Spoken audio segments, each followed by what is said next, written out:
माणसाने माणसाशी माणसा सम वागणे.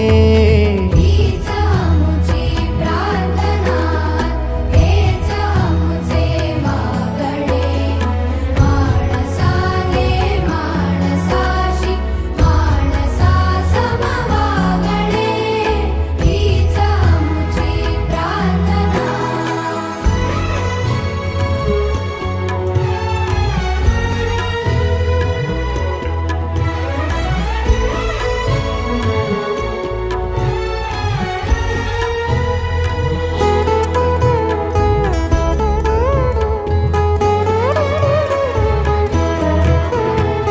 धर्म जाती प्रांत भाषा द्वेष सारे संपू